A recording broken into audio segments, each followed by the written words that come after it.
A Seccional São Paulo da Ordem dos Advogados do Brasil, sua Comissão de Infanto-Juvenis, com o apoio da Comissão de Direito Digital, tem a honra de apresentar o webinar Direitos da Criança na Sociedade da Informação, Ambiente Digital, Privacidade e Dados Pessoais, evento promovido pelas referidas comissões com o apoio da Comissão de Cultura e Eventos.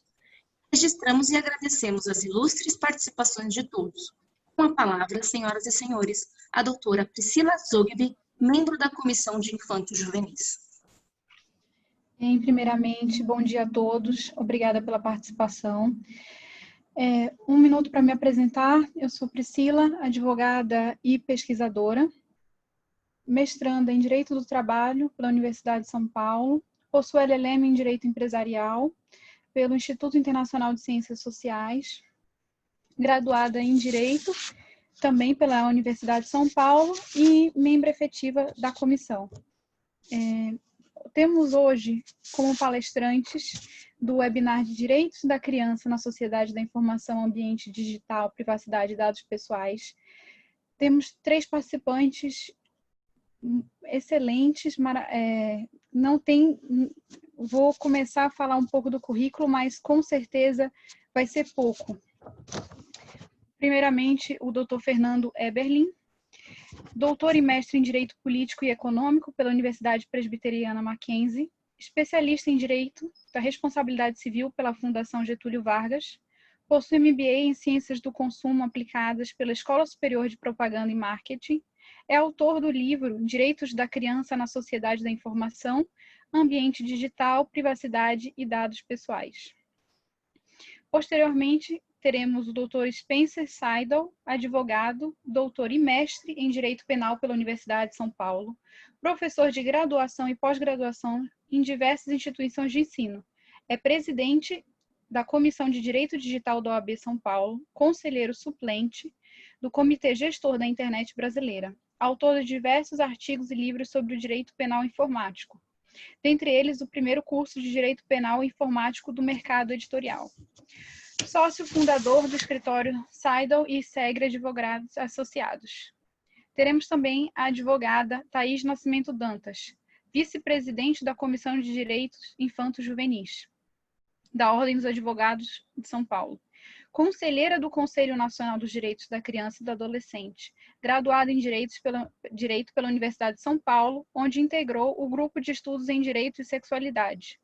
Pós-graduada em Políticas Públicas para a Igualdade na América Latina pelo Conselho Latino-Americano de Ciências Sociais.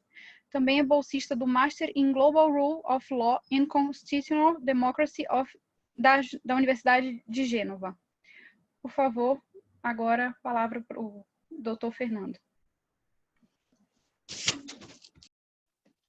Bom dia a todas e a todos. Inicialmente, eu gostaria de agradecer o convite formulado pela Comissão de Direitos Infanto-Juvenis da OAB de São Paulo, que aqui está representada a pessoa da doutora Priscila Zogby, e que viabiliza a oportunidade da gente falar sobre esse tema nessa manhã, enfim, com tanta gente especializada, é uma honra estar aqui. O tema proposto para essa manhã envolve 3 eixos: a questão da tecnologia e do ambiente digital, a questão da privacidade e a questão do uso de dados pessoais. Eu vou fazer essa exposição falando genericamente de cada um desses eixos e depois relacionando esses aspectos mais genéricos com a questão da infância, da criança e tudo mais. Para começar, né, quando a gente pensa em tecnologia e ambiente digital, a primeira coisa que nós temos que ter em mente é que é inevitável utilizar tecnologias que tratem, coletem dados pessoais. A inevitabilidade disso significa que nós não temos como escapar e que nós ficamos sujeitos aos efeitos positivos e negativos do uso dessa tecnologia.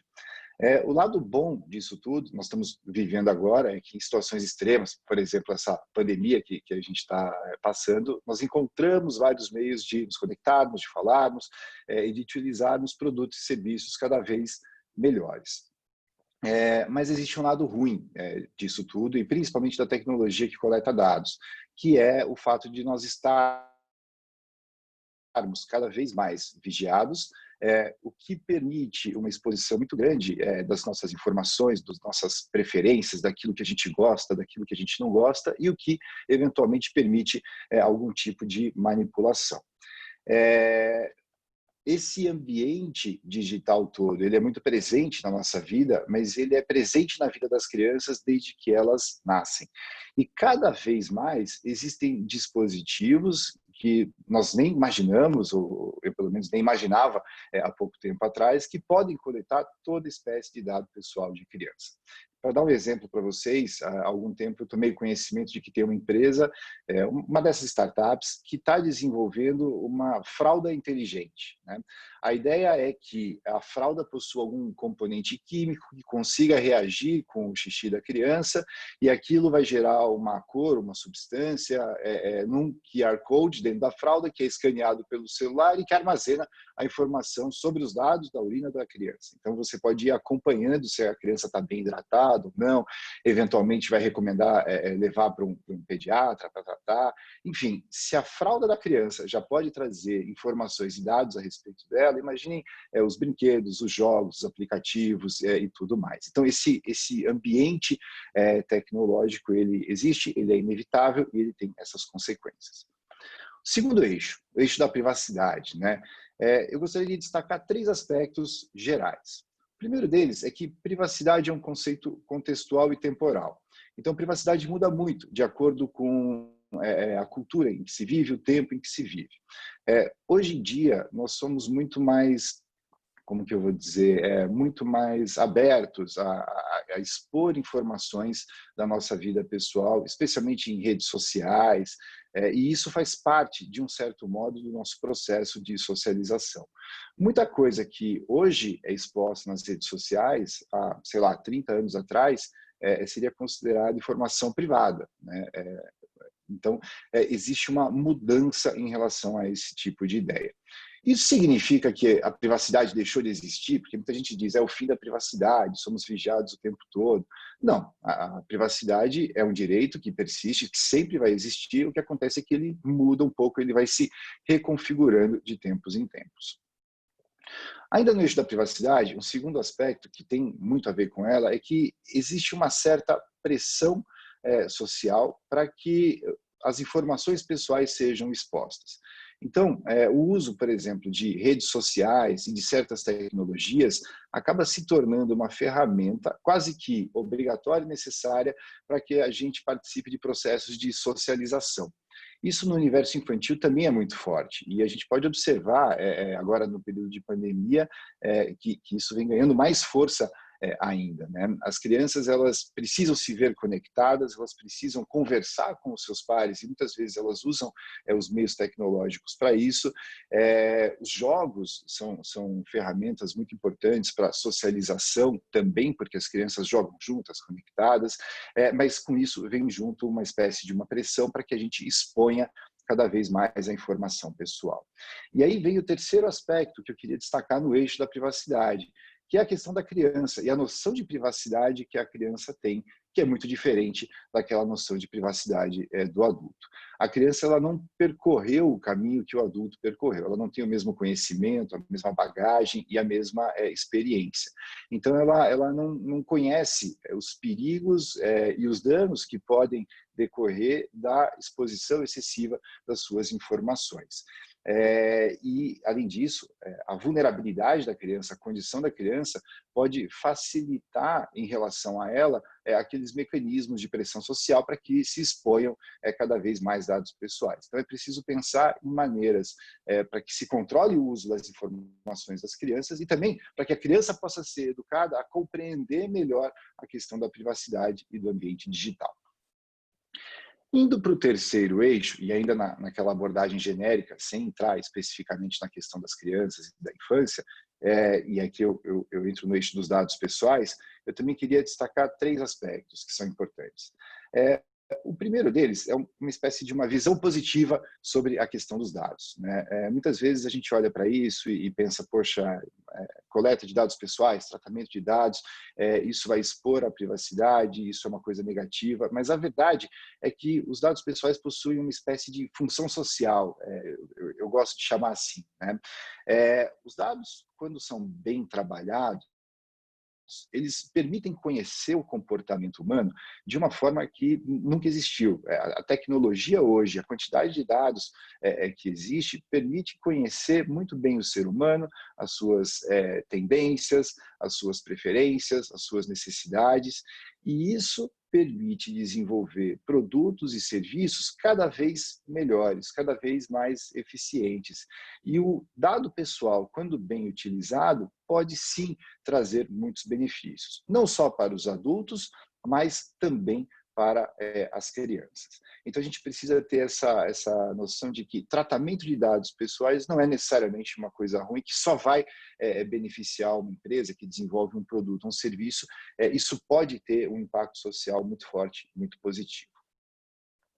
Segundo aspecto, dentro do eixo dos dados pessoais que eu queria mencionar, é que a proteção da privacidade relacionada a dados pessoais, e aí a gente começa a fazer um diálogo, né, entre privacidade e dados, está muito ligada à forma pela qual os dados pessoais são utilizados. E aqui eu acho que a principal ideia é a seguinte: nós precisamos pensar, e a LGPD está aí para isso, a interpretação da LGPD vai servir a essa finalidade, nós precisamos pensar que os dados pessoais só podem ser utilizados para finalidades que sejam estritamente necessárias ao uso de um produto, de um serviço, e que beneficie principalmente o titular dos dados ou toda a sociedade. Quando eu falo em função social, eu também penso nessa dimensão coletiva. A coleta de dados acima ou mais do que o necessário para que esses produtos e serviços funcionem pode ser uma coisa abusiva e pode expor demais uma pessoa e as suas informações e gerar um agravamento de vulnerabilidade. Então, existe aquela ideia de autodeterminação informativa, né? De dar ao titular dos dados a possibilidade dele escolher o que vai ser feito com a informação dele. Então, esse é um conceito muito importante, mas também não é um conceito absoluto, porque, às vezes, o uso de dados pode trazer benefícios coletivos e aí a utilização tem que estar muito adequada à finalidade.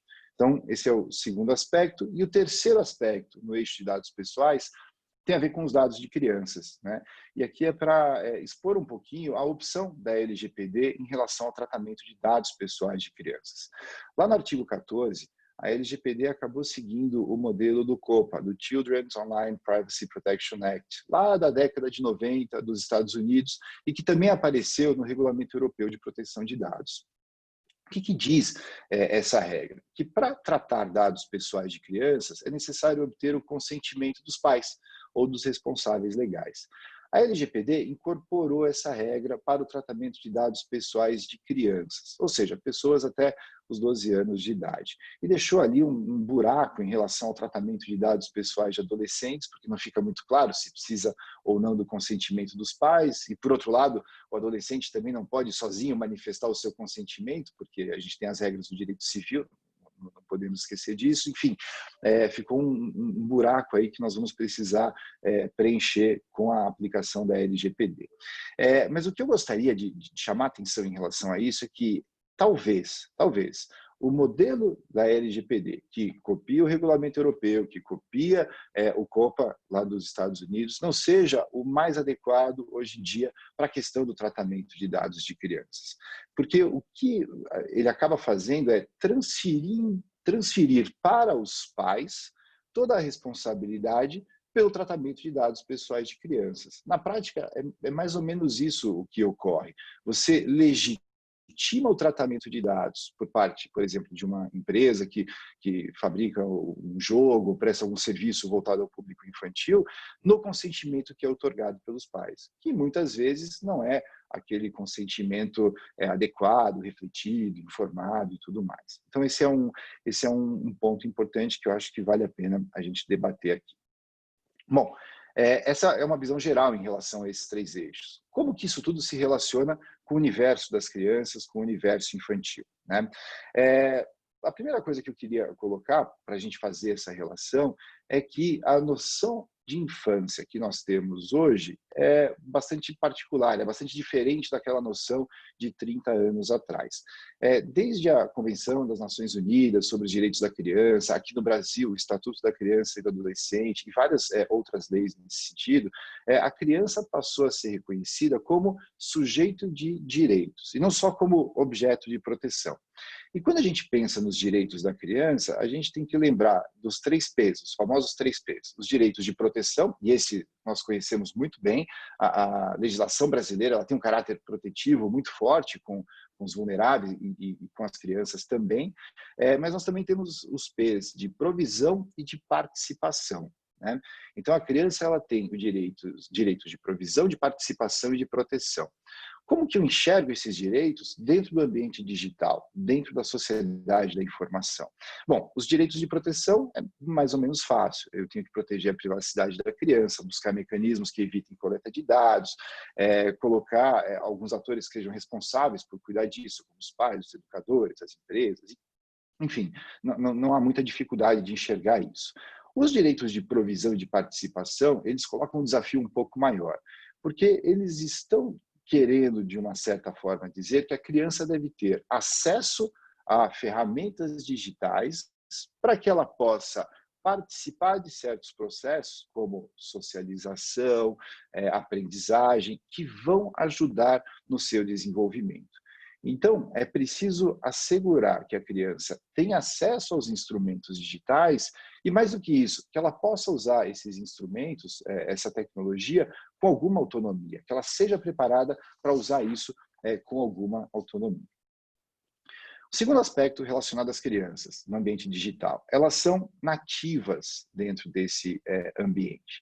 Elas nasceram no mundo conectado. Para elas, um telefone celular, um brinquedo conectado, um iPad, é algo absolutamente normal.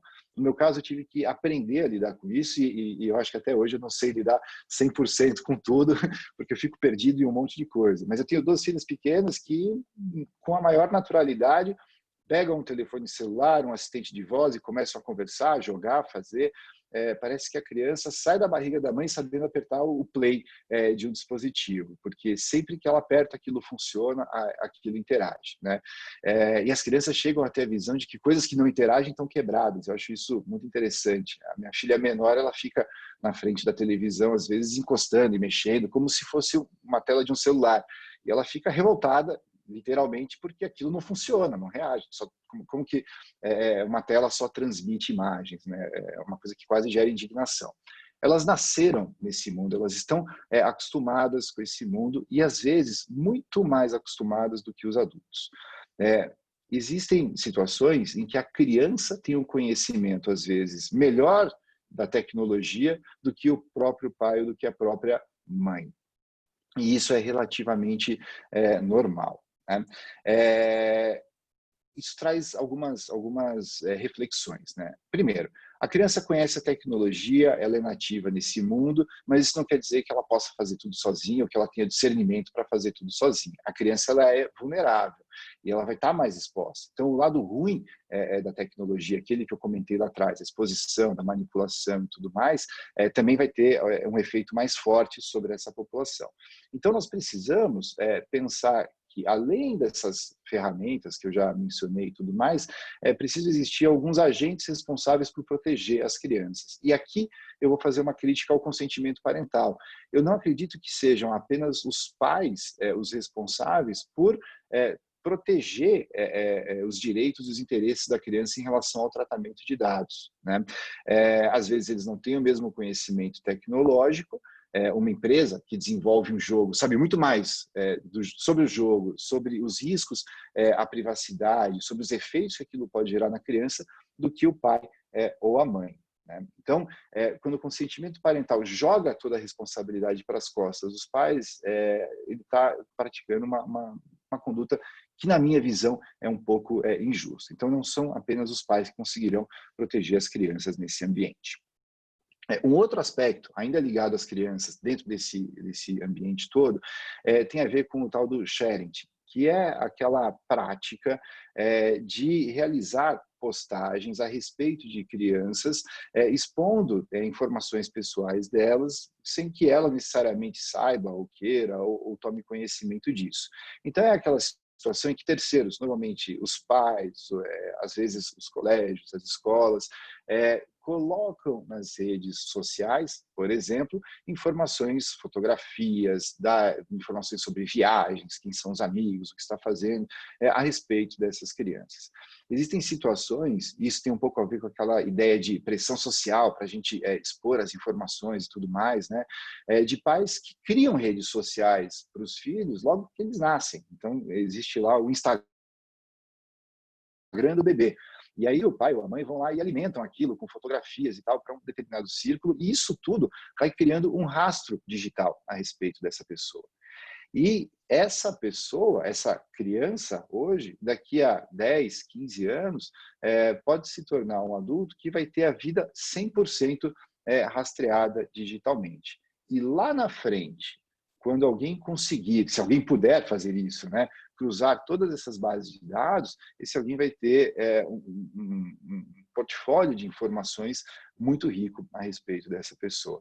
Então, quando a gente pensa em proteger a criança, em proteger os dados pessoais dessas crianças, nós não estamos apenas nos preocupando com esses pequenos seres humanos de hoje, mas também com a sociedade lá do futuro, lá da frente, que vai receber esses adultos totalmente rastreados, totalmente mapeados. Né? Então, imagina, alguém vai lá pedir um emprego, ou tentar aderir a um plano de saúde, e o empregador ou a operadora do plano de saúde podem ter acesso a uma infinidade de dados a respeito de tudo aquilo que, por exemplo, as brincadeiras que a criança fez no colégio, os médicos que a criança frequentou, no caso do plano de saúde, e assim por diante. Diante de todo esse cenário, eu diria, e aí eu já vou caminhando para a conclusão dessa exposição, que existem alguns desafios e algumas pistas. Né? No campo dos desafios, eu sempre me coloco uma pergunta a respeito da privacidade.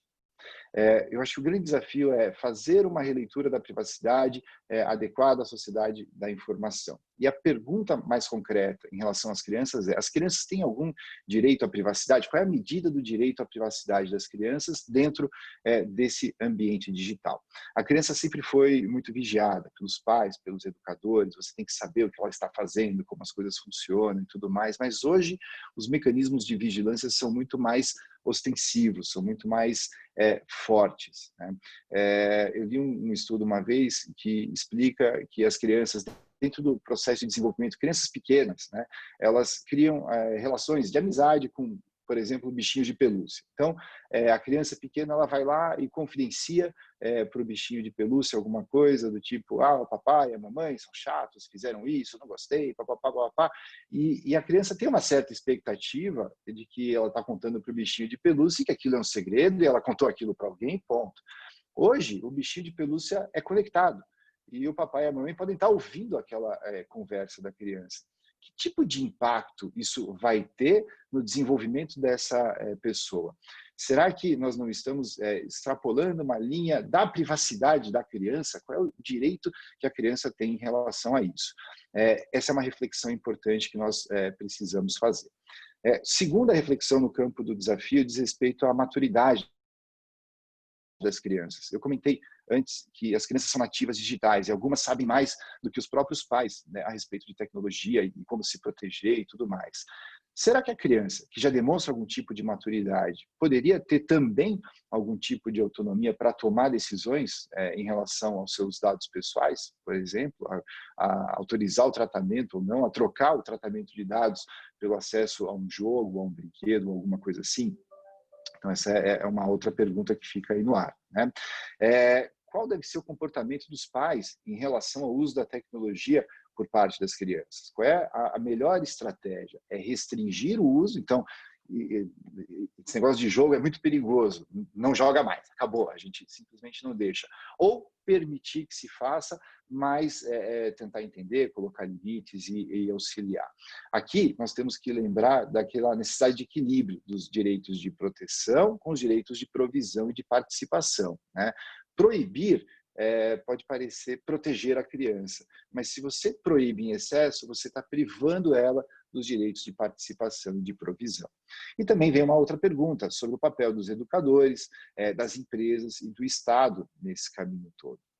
O que cada um desses agentes deve fazer, já que, como eu comentei antes, não são só os pais os responsáveis por proteger as crianças. E aí, para encerrar, eu diria que existem algumas pistas aí nesse caminho para que a gente possa endereçar essas questões. A primeira delas, na minha opinião, tem a ver com a escolha que a LGPD fez, de que o consentimento parental é a única forma de autorizar o tratamento de dados de crianças. Eu acredito que nós devemos repensar isso e que talvez o consentimento parental não deva ser a única forma para autorizar o tratamento de dados de crianças. Se uma empresa, por exemplo, vai desenvolver um jogo e esse jogo atende o melhor interesse da criança, e o melhor interesse é um princípio que está lá no caput do artigo 14, da LGPD, né? Por que não dizer para a empresa, ou transmitir a mensagem para ela, você colete os dados, você trate os dados, atenda ao princípio da finalidade que está previsto na LGPD e não extrapole determinadas linhas, né? Se você extrapolar determinados limites, enfim, que vão ser analisados caso a caso, você, empresa, é responsável. E não exigir o consentimento dos pais, porque quando você joga a questão para o campo do consentimento, os pais consentiram com tudo aquilo que está no contrato, nos termos de privacidade, ainda que aquilo não seja muito adequado. Então, eu acredito que as outras hipóteses legais que existem lá na LGPD, lá no artigo 7º, para autorizar o tratamento de dados pessoais, também poderiam ser utilizadas ou deveriam ser utilizadas para a questão dos dados de crianças. Obviamente, isso envolve uma alteração na LGPD, não é assim que ela está formatada hoje. Segunda pista é que as empresas devem ser estimuladas, incentivadas entre aspas, talvez até mesmo obrigadas, né, a utilizarem ferramentas que garantam a privacidade. As tais tecnologias PET, né, Privacy Enhancing Technologies, que vão ajudar a coroar aquela ideia de privacidade por definição. Então, coletar os dados e apagar depois de um determinado período, coletar só os dados necessários, enfim, utilizar esse tipo de mecanismo de uma forma obrigatória. Terceira pista, né? A criança, isso também está no artigo 14 da LGPD, né? A criança ela tem que ter um acesso à informação sobre como será utilizado o seu dado pessoal. Então, as políticas têm que ser escritas numa linguagem que a criança entenda e tudo mais. Por que não pensar em informações que sejam transmitidas para a criança, talvez de uma maneira até mesmo infantil, né? Um desenho animado, ao invés de um contrato, de um termo de uso, um desenho animado, um jogo que tente explicar para a criança como é a questão da privacidade, como é a questão do uso de dados pessoais, para que ela mesma, criança, consiga desenvolver algum conhecimento, alguma aptidão, algum reflexo para escolher se ela quer ou não jogar aquele jogo, usar aquele brinquedo e entender bem as consequências disso.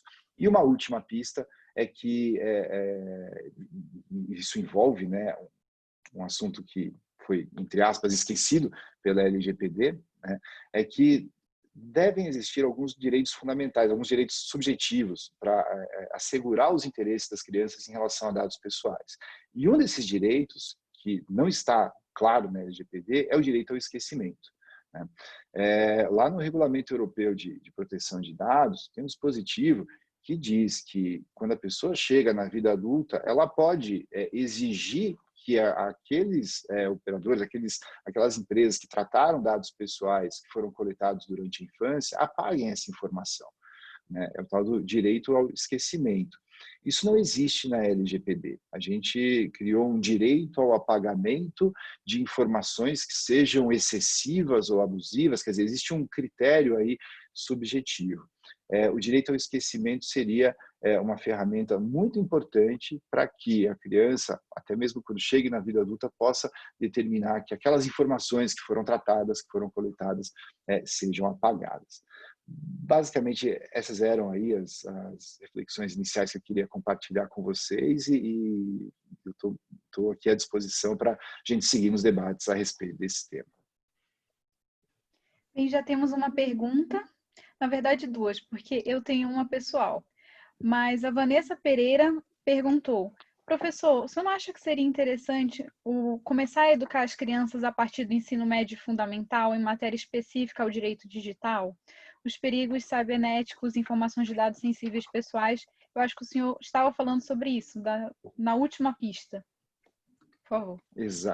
Exatamente. Eu até brinco, digo, hoje em dia, com a pandemia, as crianças estão nesse ambiente digital, mais do que nunca, tendo aulas online, né? E aí elas estão tendo que aprender a mexer nos dispositivos digitais e os debates estão surgindo. Como educar as crianças para mexer com isso adequadamente? Eu acho que a pergunta que foi feita, ela é praticamente uma sugestão. Talvez fosse interessante as escolas possuírem no seu currículo uma disciplina que falasse sobre alfabetização digital, porque o mundo em que a gente vive é o mundo digital. Talvez não uma disciplina completa, mas enfim, um momento para que isso possa ser discutido.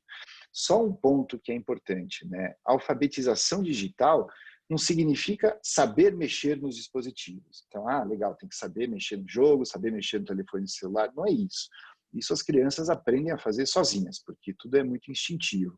A alfabetização digital significa entender o que está por trás desses mecanismos. Então, por que uma rede social quer que a gente poste fotografias nossas? Por que quando eu dou muitos likes ou faço muitas coisas, eu fico mais popular dentro de um jogo ou de um ambiente? Qual é o mecanismo de funcionamento dessas coisas?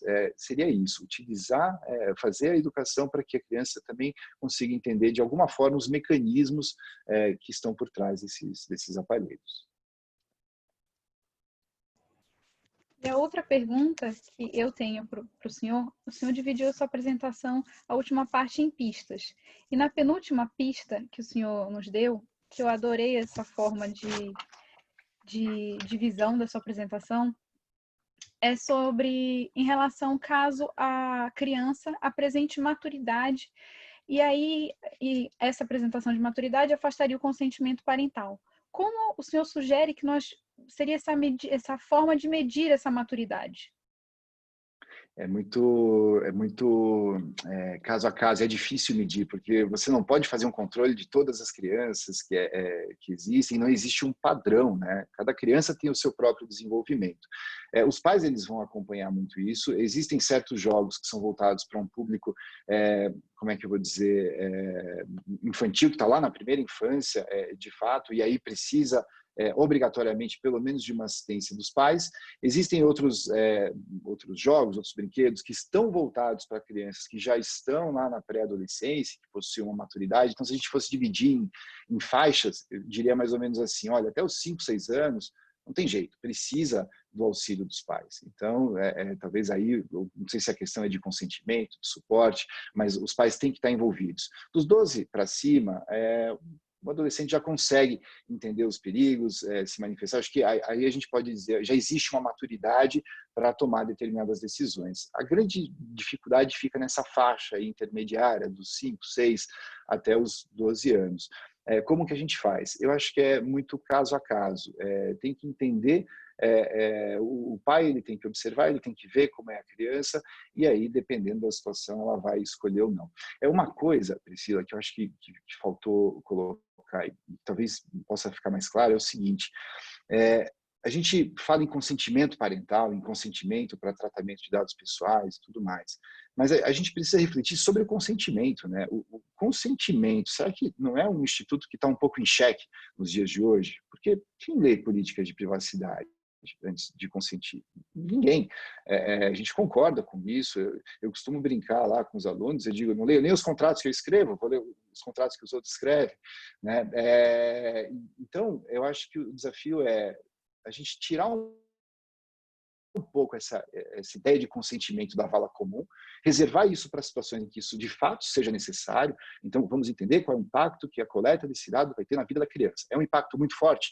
Então, vamos tratar com consentimento.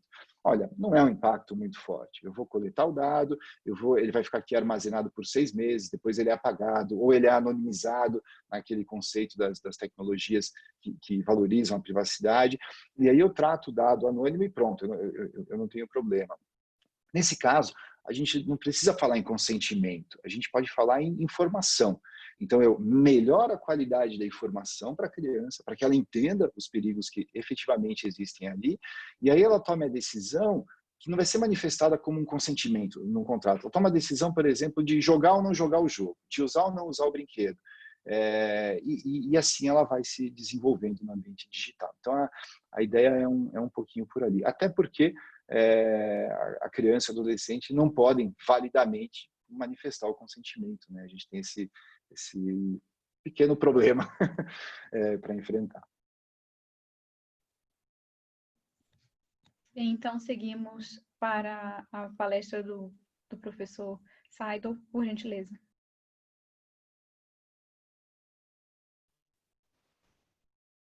Bom dia a todos. Acho que palestra é muito ousado, né, Priscila? Eu queria começar agradecendo a você, em nome da Comissão de Direito Digital, e agradecendo à comissão que você faz parte. Muito obrigado pelo convite. Nós que vivemos nessa temática aí no dia a dia, temos na semana que vem, inclusive, o professor Fernando em um painel de um evento chamado Questões Jurídicas das redes sociais, em que ele vai falar exatamente sobre sharing, que ele acabou de comentar. O Fernando, que é um amigo muito antigo. Nós, há uns 10 anos, dávamos aula de direitos do consumidor juntos pela GV, pelo Estado de São Paulo. Não só pelo Estado de São Paulo, né, Fernando? Mas gostei muito de descobrir que você tem todo esse estudo na área, uma área que eu gosto muito. É claro que eu vou puxar aqui para a área do digital e vou puxar também para a área do direito criminal, que são as áreas que me são mais próximas. Eu queria, então, fazer algumas reflexões, né? As crianças e adolescentes, elas têm um termo, né, para leitura de contrato, que é TLDR, Too Long Didn't Read. Eles chamam de TLDR. Tem até um site chamado TLDR, em que fazem umas tabelinhas para tentar explicar de forma mais rápida para as pessoas em geral, né, os termos de contratos. É antigo, mas os adolescentes têm usado bastante. A primeira reflexão que eu queria fazer com vocês é uma crítica que eu faço sistemática à nossa legislação no que diz respeito à diferenciação de criança e adolescente. Apesar do Fernando ter apresentado um pouco isso, eu vejo sistematicamente o legislador com muita dificuldade de inserir duas categorias diferentes, de duas realidades diferentes em dois contextos diferentes.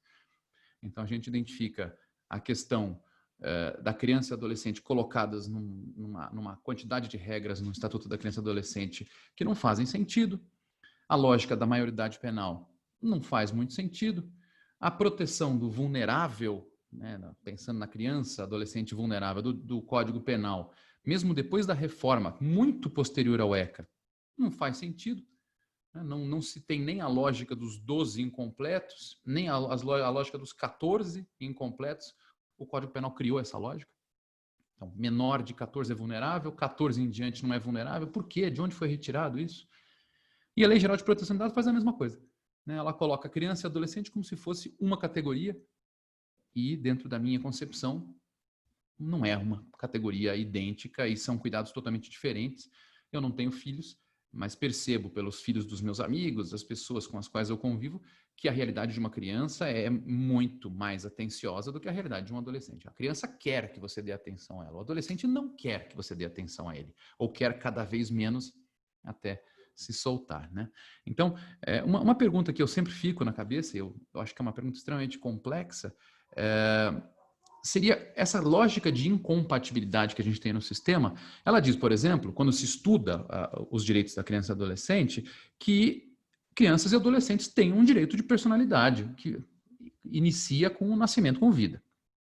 E esse direito de personalidade, ele existe até de forma autônoma, tanto que você tem aí mais modernamente o direito de autodeterminação sexual, o direito de autodeterminação de gênero e coisas nesse sentido que são reconhecidas e entregues como direitos de personalidade a, por exemplo, adolescentes. Eu tenho no meu convívio uma adolescente que aos 15 anos de idade se autodeclarou um menino.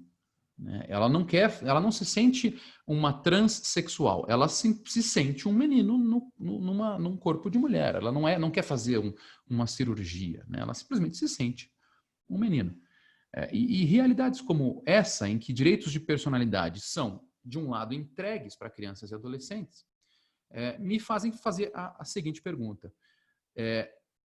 O julgamento daquela ação direta de inconstitucionalidade, deixa eu ver se eu encontro ela rápido aqui, aquela ação direta de inconstitucionalidade que foi julgada na questão dos dados que iam para o IBGE, que a Rosa Weber deu uma decisão de antecipação de tutela para proibir o compartilhamento de dados com o IBGE, ali ela falou da autodeterminação informativa. Aí o Alexandre de Moraes também vai falar da autodeterminação informativa, mesmo em situações de vacácio da lei geral. Então a pergunta que fica uma pergunta que eu quero jogar aqui para o debate, se a autodeterminação informativa, de acordo com o STF, é um direito de personalidade, esse direito de autodeterminação informativa se aplica a crianças e adolescentes ou não, como o Fernando estava dizendo? Ou o consentimento na proteção e disponibilização e tratamento de dados precisa da interveniência do responsável ou dos pais? Mais um ponto importante. É claro que a criança, nos ambientes em que ela frequenta, ela vai cedendo dados pessoais diferentes. Então, a criança que vai fazer um curso de inglês, naquela escola de inglês, cede dados. Não precisa ser necessariamente dados informáticos, óbvio. Ela vai para a escola, ela cede dados. Aqueles dados são tratados, são manipulados, são estudados. O professor dessa escolinha, ele pode usar os dados dessa criança, dados que ele obteve, que às vezes nem os pais obtiveram até agora, nem sabiam que existiam para poder dispor? Essa é uma pergunta interessante que eu queria jogar para vocês. Outra pergunta interessante. Existem muitas crianças, eu mesmo advogo para uma adolescente, que são os tais digital influencers. E eles levam extremamente a sério isso. Aliás, os pais dessas crianças ganham dinheiro explorando essa fama que essas crianças conquistam. E essas crianças, elas têm um conteúdo que faz com que elas sejam influencers. Esses conteúdos que elas conhecem, os pais normalmente não conhecem ou não entendem. Eu digo porque eu sou da época em que sofrer bullying na escola construía caráter. Essa menina é da época que de sofrer bullying na escola seja a ação do Estado.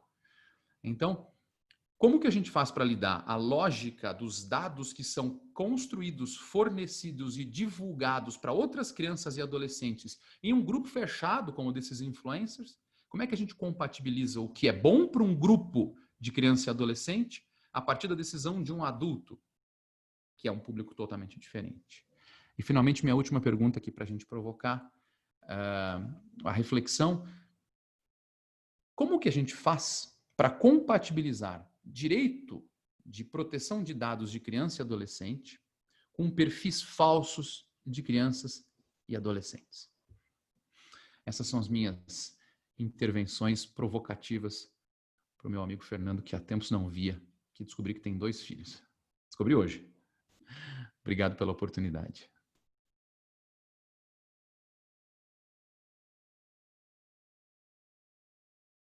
Bom, como eu estava dizendo, eu sou meio ruim com tecnologia, então eu fico aqui levando alguns minutos para conseguir sair do mudo.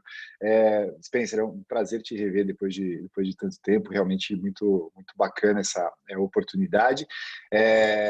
Você fez aí algumas provocações bastante interessantes e eu acho que não existe muita resposta para essas coisas. Eu vou dar algumas opiniões aqui, vamos ver como é que a coisa se encaminha.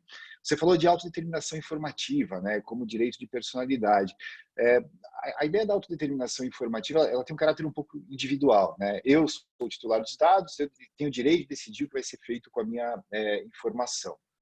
Eu não vejo esse direito de autodeterminação informativa como uma coisa absoluta, porque, às vezes, a coleta, o tratamento dos dados tem um aspecto social, uma função social que é importante e que vai atropelar esse direito de autodeterminação. E isso já é antigo, então você pensa em dados de clientes negativados, né?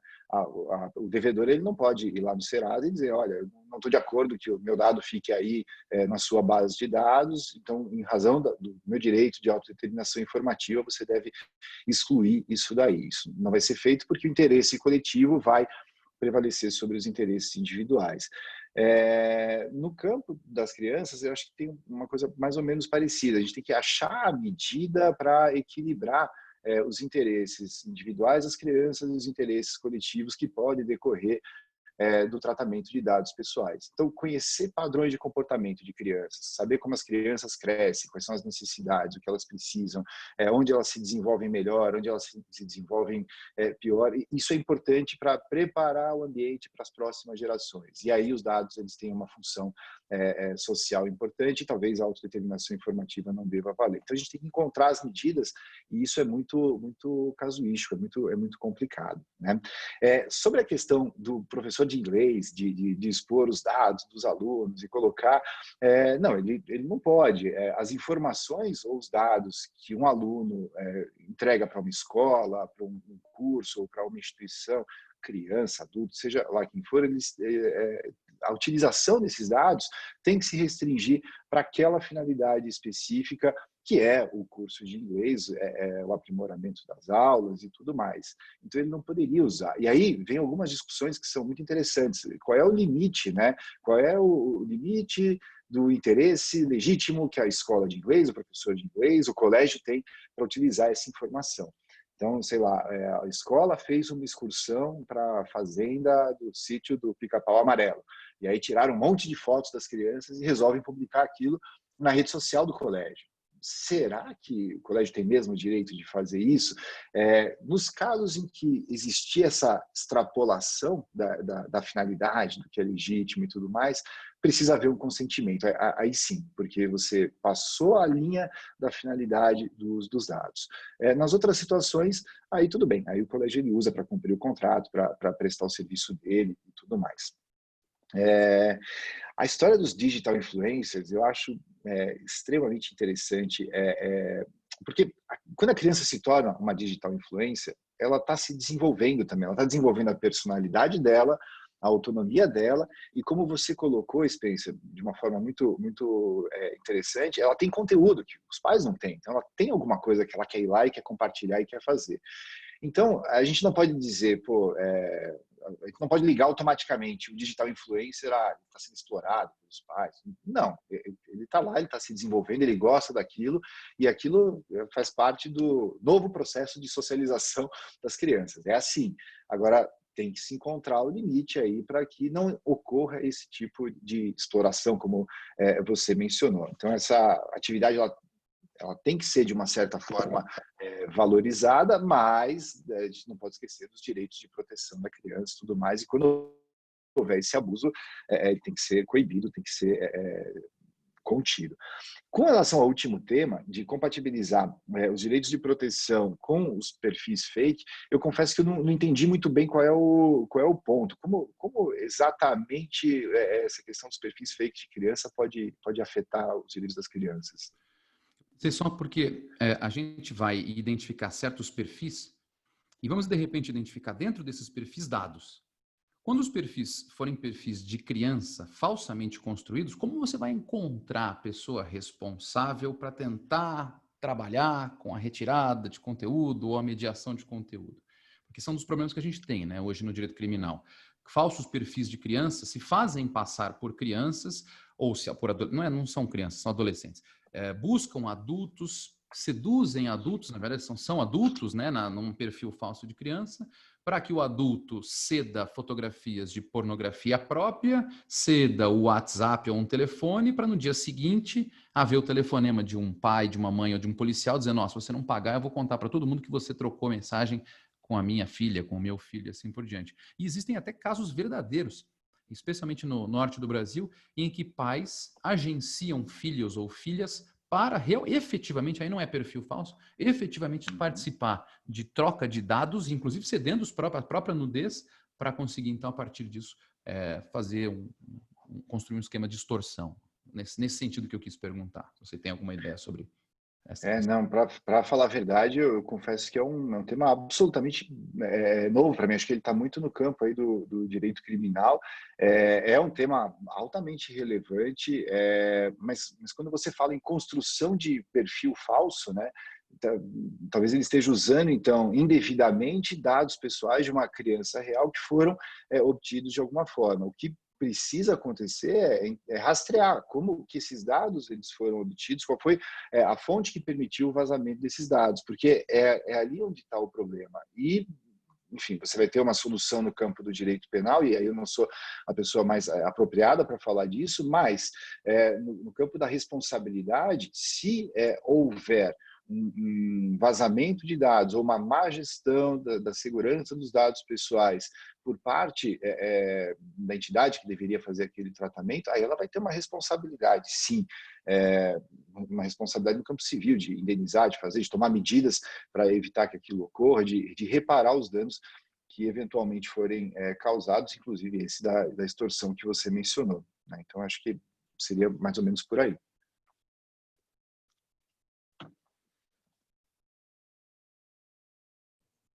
Agora convido a doutora Thais para o debate, por gentileza. Bom dia, já quase boa tarde a todos e todas. Queria primeiro agradecer a presença de todo mundo que está acompanhando aqui, agradecer imensamente a mediação da doutora Priscila, que é uma grande amiga e também companheira lá na Comissão de Direitos Infantis e Juvenis, a ótima exposição do Fernando e as reflexões do doutor Spencer, que trouxe provocações bastante importantes para o debate. Nessa rápida contribuição que eu trago aqui, eu inicialmente queria trazer alguns dados em relação à presença de crianças e adolescentes na internet, só para situar de maneira um pouco mais concreta o como isso é algo recorrente aqui no país, em que ainda que haja diversas iniquidades no acesso às tecnologias de informação e comunicação, especialmente a internet, isso já é algo massivo quando a gente está falando de criança e adolescente. A título de exemplo, segundo a TIC Kids Online de 2018, 86% das crianças e adolescentes de 9 a 17 anos são usuários da internet. Se a gente pegar os mais pequenininhos, então, entre 9 e 10 anos, 77% já está frequentando a internet, 81% na faixa etária entre 11 e 12 anos. São números muito grandes. Mas apesar deles terem essa familiaridade com as novas tecnologias, né, como o doutor Fernando coloca, de saber apertar botões, de já nascerem em contato com isso não significa que eles compreendem, que eles têm uma responsabilidade e uma crítica em relação ao uso e aos riscos dessas ferramentas e tampouco consciência acerca das consequências em relação à coleta e ao tratamento de dados pessoais. Daí, para analisar um pouco essa questão, e acho que é um papel no qual eu sempre me coloco, enquanto advogada especializada na área de direitos de crianças e adolescentes, é trazer um pouco do panorama da proteção dessas pessoas em relação ao ordenamento jurídico. Porque essas bases legais que dão a proteção especial a crianças e adolescentes, infelizmente, ainda são bastante desconhecidas, seja por conta da falta de acesso a esse conteúdo durante nossa formação jurídica, seja também por desafios que há em relação à inserção no mercado de trabalho como alguém especialista nesse tema. Então, a título de exemplo, agora em 2020, no último mês, o Estatuto da Criança e Adolescente comemorou 30 anos, mas ainda assim, ele é um diploma que é bastante desconhecido. Então, para trazer essas bases, porque eu acho que elas são fundamentais para entender por que há essa proteção especial a crianças e adolescentes, por que o artigo 14 está ali na LGPD. Nosso ponto de partida, sempre que a gente estiver falando sobre crianças e adolescentes, é o artigo 227 da Constituição. Vai trazer que crianças e adolescentes são absoluta prioridade. Isso vai ser reafirmado lá no artigo 4º do ECA. E o que é essa prioridade absoluta? É dizer que em qualquer decisão, seja no âmbito de políticas de serviço, de orçamento público e também no contexto privado, crianças e adolescentes devem estar em primeiro lugar. E ter o seu melhor interesse considerado. Como que isso vai ser apurado? Vai ser apurado a partir de uma observação da situação em concreto e a partir de um olhar para essa fase de desenvolvimento deles, que a legislação vai dizer que é uma fase peculiar, porque ela é diferente da vida adulta, são diversos processos de desenvolvimento, seja na perspectiva intelectual, cognitiva e até mesmo física. Por entender que é algo muito forte que está sendo garantido e diferente do que é garantido a outros grupos sociais, a legislação também vai colocar uma responsabilidade compartilhada em relação a esses direitos. Então, o Estado, por meio dos seus 3 poderes, a família e a sociedade como um todo, onde estão inseridas as empresas também, e aplicações de tecnologia devem garantir esses direitos colocados em primeiro lugar. E aí entra um primeiro ponto que acho que está muito conectado com as reflexões que foram trazidas aqui. Que é um olhar de que a criança e o adolescente são sujeitos de direito. Eles não são meramente objetos de tutela estatal, como eles vinham sendo tratados até Código de Menores, até o momento anterior à vigência da nossa Constituição de 88. A partir do momento em que se reconhece que eles são sujeitos de direito, eles têm acesso a uma infinidade de direitos, inclusive aos direitos de personalidade. No entanto, o exercício desses direitos, né, a maneira como eles os acessam e os exercem, não é uma maneira totalmente autônoma, porque o limitante que entra é justamente essa condição peculiar de desenvolvimento. E aí as respostas em relação a isso e a como varia nos diversos temas são diferentes. Embora a gente tenha a regra geral, né, de criança na faixa etária de 0 a 12 e adolescente de 12 a 18, conforme estabelece o ECA, para diversas temáticas você vai ter uma regulação diferente pautada por essa fase de desenvolvimento. Então, em relação a casamento infantil, a regra geral é 16 anos, a presunção para crimes sexuais, como foi colocado em relação à vulnerabilidade, é 14. Se a gente olhar para trabalho infantil, varia, aprendiz com a partir de 14 anos, trabalho mesmo é a partir de 16. A questão da publicidade infantil traz uma vedação em relação a crianças e princípios guiadores a partir da adolescência. Enfim, isso varia. E quando a gente está falando de proteção de dados, isso também se verifica. Não por acaso, há ali no artigo 14 uma diferenciação em relação a crianças e adolescentes, que na minha leitura é pautada inicialmente com esse critério geral de divisão do ECA, então de 0 a 12 e de 12 a 18, estabelecendo uma proteção maior em relação a crianças, mas colocando ali no caput a regra geral, que é o do melhor interesse, e que vale tanto para a criança como para adolescente. E aí um primeiro ponto que eu queria destacar, que acho que já foi trazido aqui um pouco, inclusive por meio de uma das perguntas, é em relação a como crianças e adolescentes, tendo em vista que são sujeitos de direito, podem acessar esse conteúdo, possam estar preparados para manejar essas tecnologias. O artigo 14 é expresso, né, em relação à necessidade de adequação desse conteúdo para que ele seja acessível a crianças e adolescentes. E eu queria também destacar que no campo da educação já há previsões nesse sentido. Então, lá atrás, o Plano Decenal de Direitos Humanos de Crianças e Adolescentes colocou como um dos seus objetivos estratégicos promover o acesso de crianças e adolescentes a tecnologias de informação e comunicação e a acesso seguro à internet. Então, considerando esse conhecimento de maneira ainda mais expressa, em 2018, a Base Nacional Comum Curricular, então que vai estabelecer diretrizes desde a educação infantil até o ensino médio, também previu isso, falando que é necessário que estudantes desenvolvam essa habilidade de compreender, de utilizar e criar tecnologias digitais de informação e comunicação de forma crítica, significativa, reflexiva e ética, porque isso está inserido nas mais diversas práticas sociais, incluindo as escolares. Então, é papel também da educação preparar o indivíduo para estar nesses espaços, muito por conta daquela ideia de que as tecnologias de informação e comunicação como um todo oferecem riscos, mas também oferecem oportunidades bastante grandes para o desenvolvimento, e em muitos casos são até um pré-requisito para o exercício de todos os outros direitos. O segundo ponto que eu queria salientar, e acho que é importante pensar também, foi uma questão pontuada aqui, é em relação aos influencers. Então, a essas crianças e adolescentes que estão nas redes sociais, já como produtores de conteúdo, e aí entra um desafio bastante grande, né, que acho que ia ser bacana ouvir o professor falar um pouco mais, que é essa dificuldade de estabelecer balizas para a diferenciação de quando essa situação é de uma criança ou adolescente que está produzindo um conteúdo como uma brincadeira, como um entretenimento, e quando isso aparece como uma profissionalização. Porque nesse segundo caso, já teria uma proteção especial, né? Porque seria um caso de trabalho infantil artístico, especialmente se a gente pensar em casos em que há monetização desses posts em vídeo, em que há envio de produtos por empresas, e daí, se a gente reconhecesse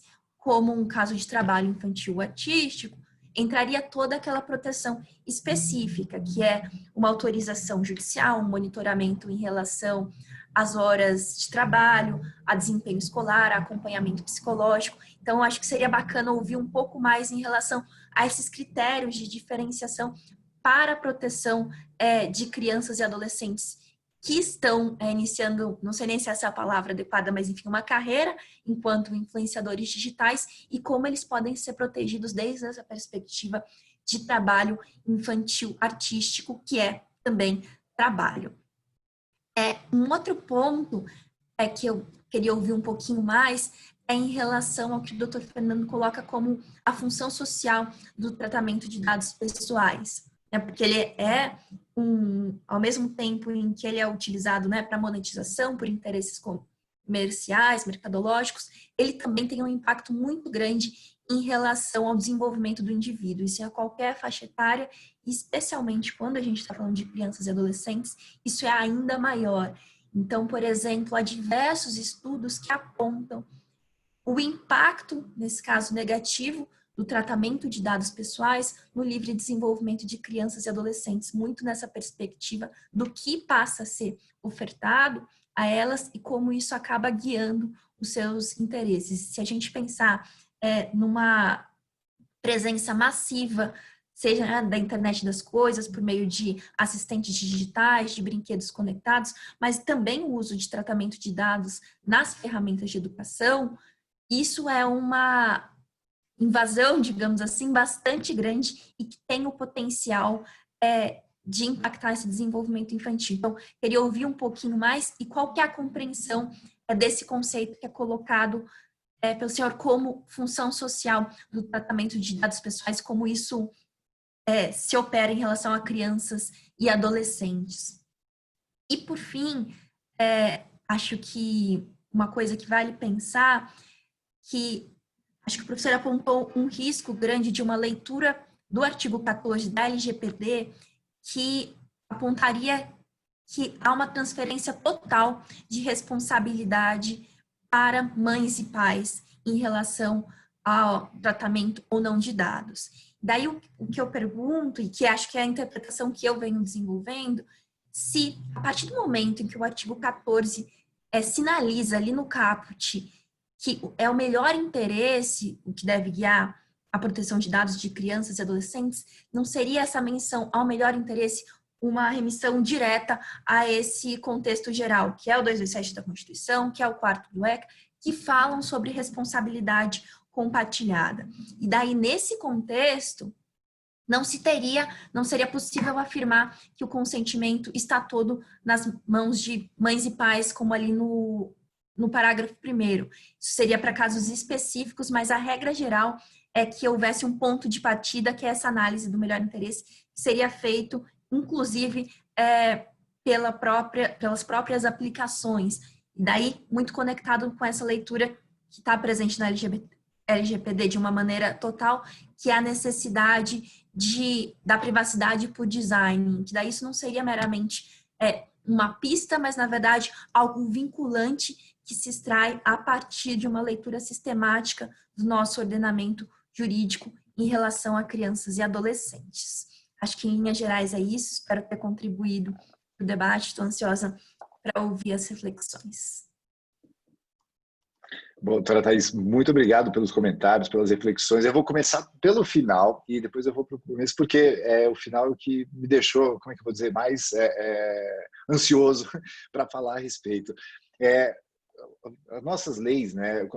O Brasil tem a mania de fazer a transposição de leis, normalmente europeias, para que a gente vá se adequando ao contexto econômico mundial e possa participar de determinados, eu costumo chamar de clubes, né? Então, a gente precisava ter uma lei de proteção de dados para poder trocar dados pessoais, informações com outros blocos econômicos, especialmente o bloco europeu. E aí, no meio desse caminho, vão aparecendo algumas jabuticabas, que são aquelas coisas que só existem no Brasil. E essa história do melhor interesse no caput do artigo 14 é uma jabuticaba boa.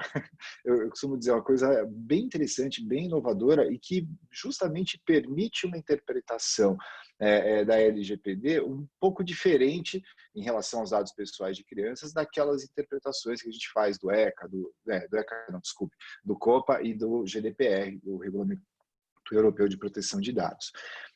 Esse raciocínio que você desenvolveu, doutora, sobre usar o melhor interesse associado às outras hipóteses legais, as obrigações que existem na LGPD, como a questão da privacidade por definição, eu acho que é perfeitamente viável quando nós falamos de dados pessoais de adolescentes.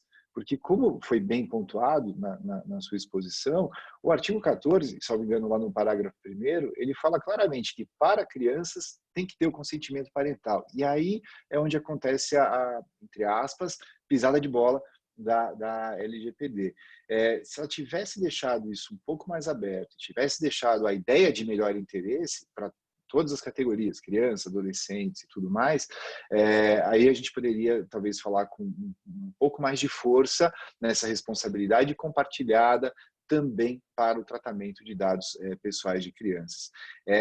A ideia do consentimento parental para o tratamento de dados de crianças me parece que veio com o intuito de proteger as crianças. Elas não têm o discernimento, não têm como fazer, os pais precisam sim ou sim estar envolvidos nesse tipo de decisão, mas eu não tenho certeza de que esse seja o melhor caminho. Então, qual é a minha visão hoje com a LGPD, como ela está? O melhor interesse, ele é uma espécie de um princípio norteador tão forte para a questão do tratamento de dados de adolescentes, porque a LGPD é clara em relação à questão da necessidade de consentimento para crianças, que ele quase se torna uma hipótese legal de tratamento específica para esse público. Então, eu posso tratar dados pessoais de adolescentes, independentemente do consentimento dos pais, quando eu demonstrar, por exemplo, o melhor interesse deles, desenvolvendo ferramentas para educação, e aí eu começo a linkar lá com a ideia de função social, né? Desenvolvendo ferramentas para educação, para o desenvolvimento das crianças e tudo mais. Eu teria essa liberdade desde que eu demonstre que se trata, de fato, de melhor interesse.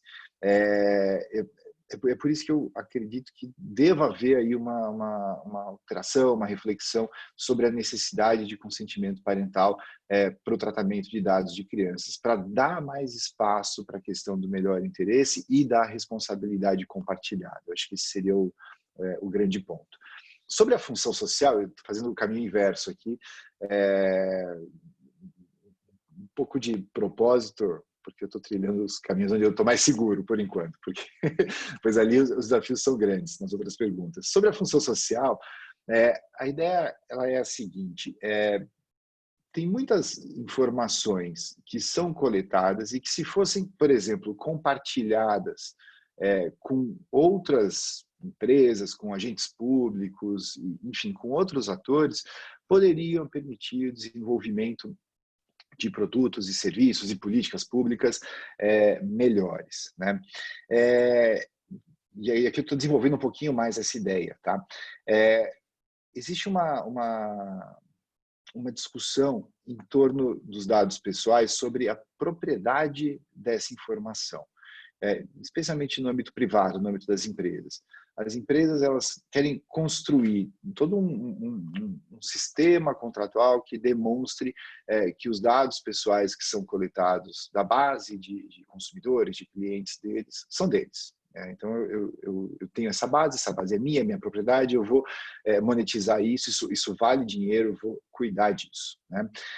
Às vezes, essas bases de dados que são coletadas e que contratualmente se tornam, entre aspas, propriedade de uma empresa, de um determinado ator, elas podem ser muito úteis para desenvolver coisas que tenham um impacto social mais interessante, mais forte. E por esse motivo, talvez, essas bases de dados deveriam ser compartilhadas, com preocupações de segurança, como anonimização, enfim, precisa se encontrar o caminho para fazer isso, mas elas poderiam ser compartilhadas. Eu penso muito na questão da mobilidade, né? A gente tem desafios enormes em São Paulo em relação à mobilidade, e há um tempo atrás se discutia muito a questão dos carros compartilhados, economia compartilhada e tudo mais. E eu estava estudando a legislação municipal e tinha alguma coisa lá sobre a necessidade da empresa que quer explorar esse tipo de negócio de compartilhar os dados com a prefeitura, com o Estado. Eu fiquei imaginando, por que eles querem saber, né? Quem que pegou o carro, andou, foi para onde e tal. E a ideia é um pouco assim, se o Estado tem acesso às informações de deslocamento das pessoas, ele consegue entender melhor quais são as necessidades, por exemplo, para desenvolver uma política de transporte público mais eficiente, né? Então, esse é um exemplo, é um dado que é coletado dentro de um serviço privado, mas que pode ser usado para a implementação de uma política pública, por exemplo, de mobilidade. No campo das crianças, eu acho que é mais ou menos a mesma coisa. Vamos supor que uma grande empresa invente um jogo que vire uma febre, e aí os padrões de comportamento das crianças, de utilização e tudo mais, permitam identificar questões que são fundamentais para desenvolver um aplicativo educacional ou alguma coisa que vá beneficiar essas crianças.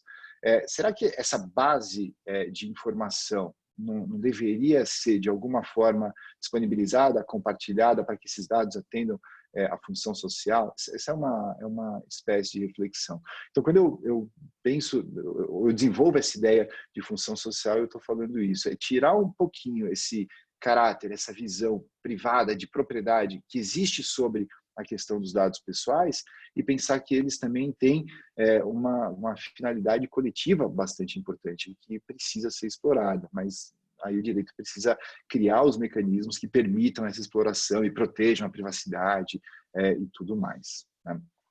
Acho que seria um pouco por aí. E aí, indo para as outras duas perguntas, né, a questão do influencer, das outras duas colocações que a doutora fez, a questão dos influencers digitais, eu acho que a resposta veio um pouquinho já na sua colocação. Tem alguns elementos que vão nos ajudar a identificar quando aquela atividade é lúdica e quando aquela atividade ficou profissional. Então, a criança ela tem tantos acessos que começa a existir publicidade no meio do vídeo dela. Então, aquela atividade que pode ter começado lúdica, ela monetizou, ela virou profissional. A criança, os pais da criança são remunerados por isso. As empresas começam a encaminhar os brindes para que as crianças façam lá o vídeo unboxing ou alguma coisa assim. Começa a aparecer um interesse empresarial, comercial e ferramentas para a monetização daquela atividade que começa mais ou menos lúdica. Aí, sim, começou a chegar na linha do trabalho infantil e aí precisam ser implementadas todas aquelas regras que foram bem pontuadas a respeito desse tema, né? E, por último, é muito interessante a colocação sobre o que diz a Base Nacional Comum Curricular em relação à necessidade de dar acesso, de treinar as crianças para que elas consigam mexer com isso.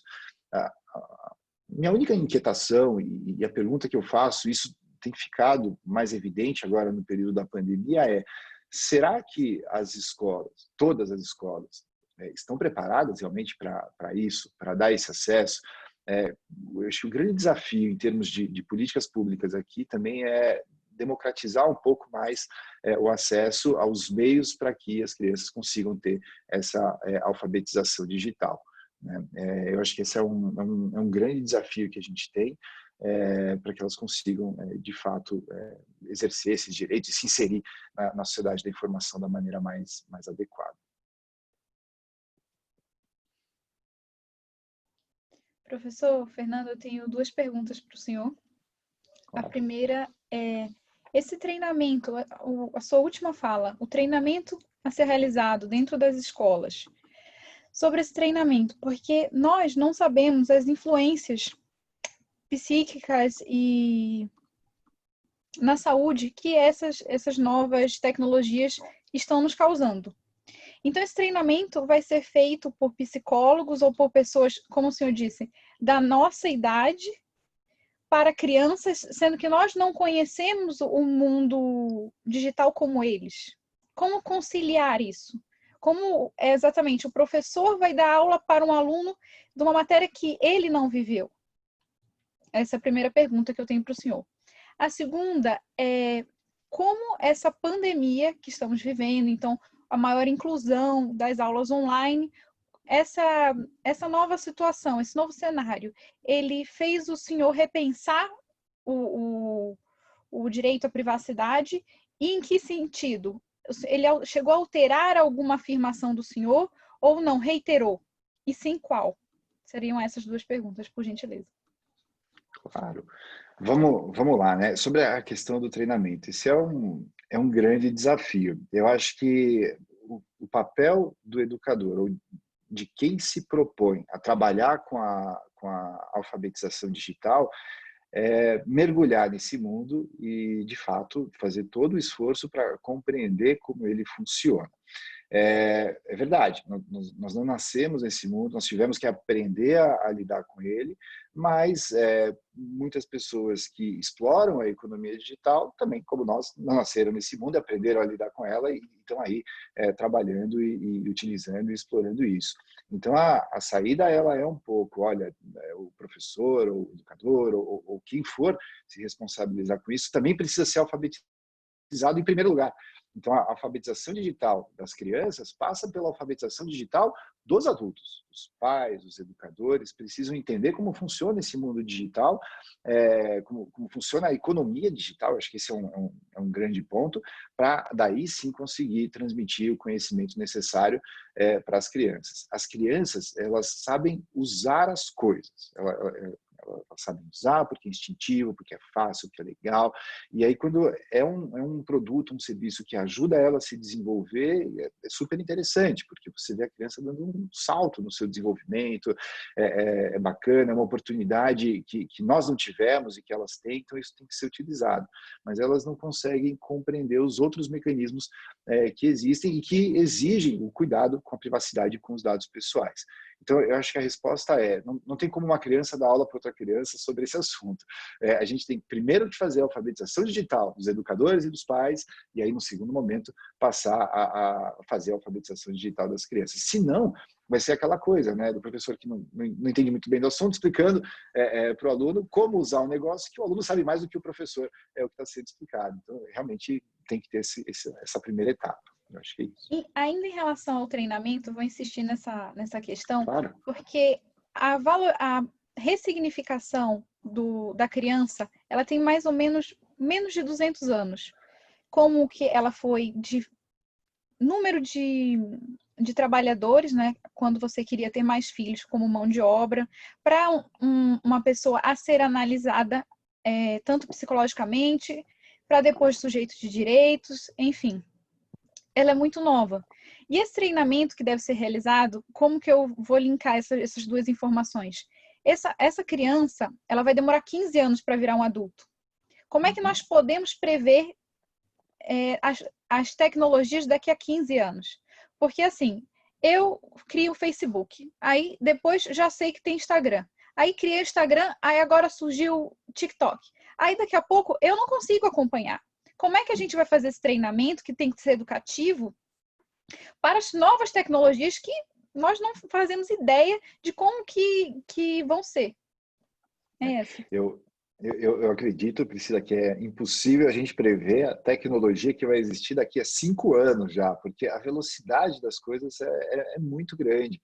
E às vezes eu faço o exercício de me colocar na minha máquina do tempo pessoal, voltar 15 anos e falar, bom, o que não existia há 15 anos atrás? E é surpreendente a velocidade das mudanças. Isso é surpreendente. Então é difícil você prever qual é a tecnologia, mas talvez a gente possa imaginar quais são como é que eu vou dizer, as lógicas e os mecanismos que vão estimular o desenvolvimento das novas tecnologias.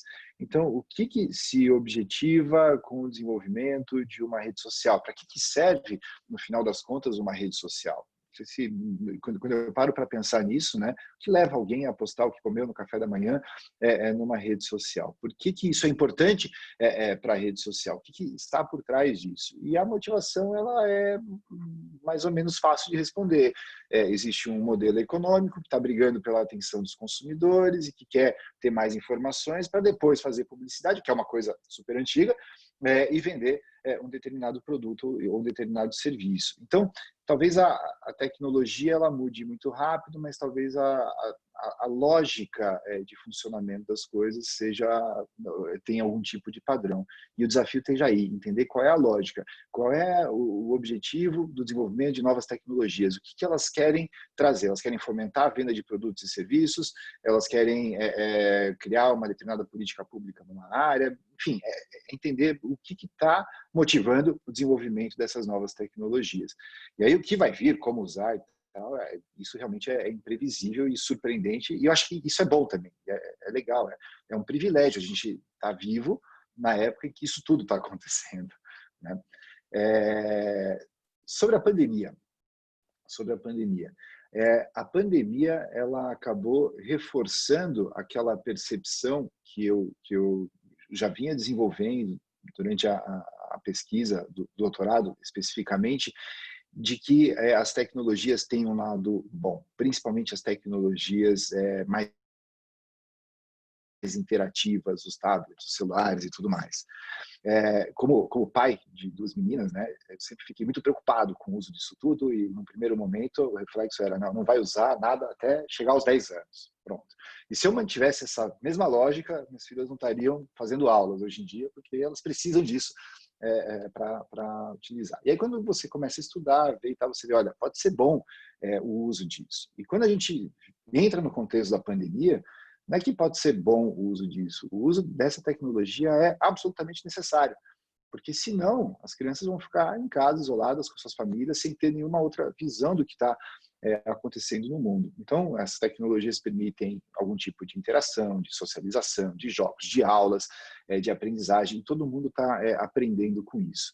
Então, eu acho que a pandemia acabou ajudando, pelo menos essa é a minha visão pessoal, a olhar para o lado bom da tecnologia e para a necessidade da tecnologia e para aquela frase que eu falei lá no começo, de que essas tecnologias são inevitáveis, não dá para fugir disso. A gente já está num mundo que está dominado pela tecnologia. Então, é um pouquinho dessa maneira. Eu acho que tem que existir um estímulo para o desenvolvimento das tecnologias e para o lado bom desse desenvolvimento. E, obviamente, o direito tem que estar de olho nos abusos, na questão da manipulação, nas vulnerabilidades, porque tudo isso ficou mais potencializado.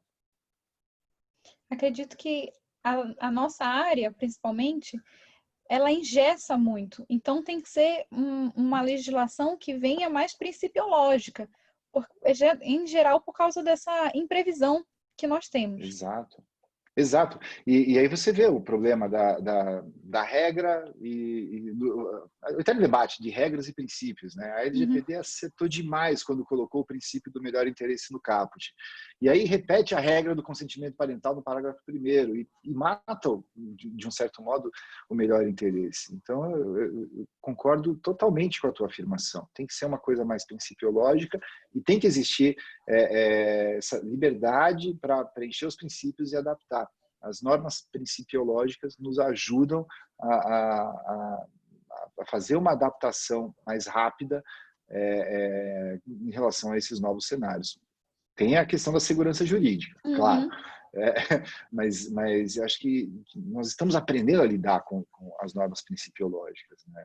Desde o Código do Consumidor, depois o novo Código Civil, a LGPD é muito principiológica também. Enfim, é uma aprendizagem constante. Com certeza. Eu acho que a doutora Thaís quer acrescentar com um questionamento.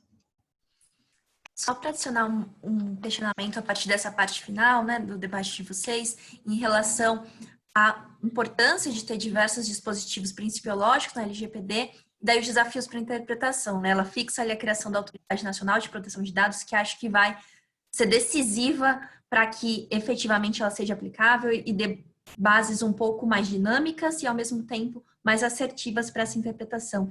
Então, queria ouvir um pouco em relação a esse cenário tão desafiador que a gente está enfrentando para a vigência da LGPD, para a criação da Autoridade Nacional. Se pudesse trazer um panorama rápido, acho que é importante para quem está acompanhando o debate. Sim, bom, a Autoridade Nacional de Proteção de Dados é um dos temas mais desafiadores, né?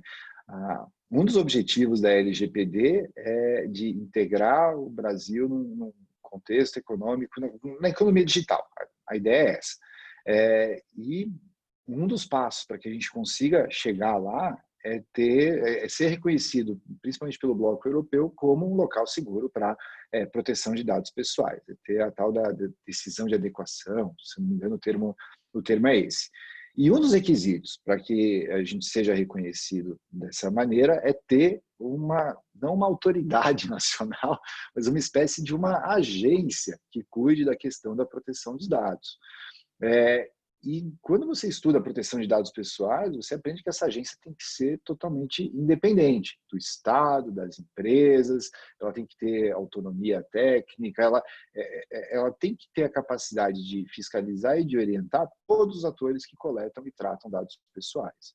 No Brasil, esse tema ainda está muito verde, porque nós não criamos uma agência nacional, nós criamos uma autoridade nacional que, por enquanto, está lá, que nem foi criada, né? Foi criada no papel, ainda não existe, mas que tem uma vinculação hierárquica com o presidente da República, e aí o diretor, se eu não me engano, diretor, vai ser nomeado com um mandato de 4 anos, que, enfim, é parecido com o mandato do presidente da República, então fica uma coisa um pouco política e pouco institucionalizada.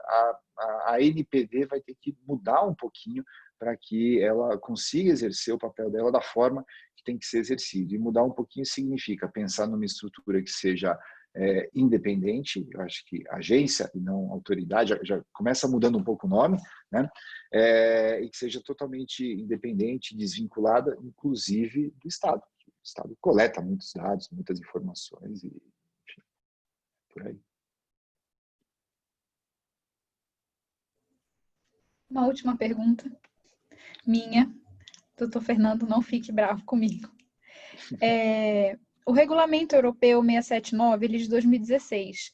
A nossa LGPD, ela é a Lei 13.709 de 2018, com as alterações de 13.000 da Lei 13.853 de 2019. O que o senhor acha que já nesses 3 anos de lapso temporal do Regulamento Europeu para a nossa regulamentação, se houve alguma alteração, e se sim, qual? Alguma alteração de contexto? De contexto, exatamente. Então, descontando a pandemia. Tá, eu ia justamente começar. Bom, teve a pandemia, mas ok, então a gente tira ela. Na verdade, tem um fato que precisa ser esclarecido, né? A gente às vezes tem a impressão de que a história da proteção dos dados pessoais começou com o GDPR, e não é bem assim, né? Lá existem leis de proteção de dados muito antigas, década de 40, 50, tem gerações de leis de proteção de dados, mas a gente já tem, em 1995, uma diretiva europeia que trata da proteção de dados pessoais, que é muito parecida com o GDPR. O que muda dessa diretiva para o GDPR é o formato legal, porque no direito comunitário a diretiva precisa ser integrada ao direito nacional. Então, você não consegue garantir uma uniformidade, porque cada país tinha que internalizar a diretiva de proteção de dados para tentar dar essa uniformidade. O GDPR, ele vem em 2016, então 95, 2005, 20 anos depois da diretiva de 95, consolidar um pouco a legislação de proteção de dados, pegar alguns avanços e criar um regulamento. O regulamento, diferentemente da diretiva, ele é aplicado imediatamente a todos os países do bloco europeu. Então, o regulamento ele garante essa uniformização. O que eu vejo aqui é que a intenção do GDPR foi mais de sedimentar uma coisa que já existia desde ali de 95, e não são muitas alterações, de fato, de uma norma para outra, e garantir que todos os países apliquem, porque isso vai dar eficiência no fluxo de dados dentro do bloco europeu, e tem um aspecto econômico muito forte por trás disso.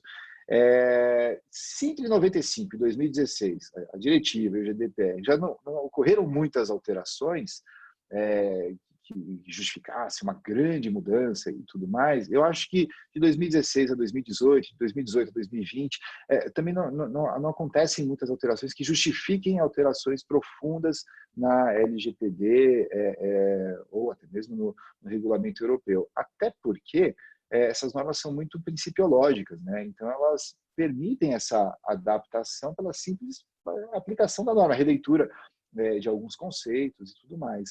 E, justamente, o que precisa ser revisto, normalmente, é a parte em que a gente optou por estabelecer uma regra e não um princípio.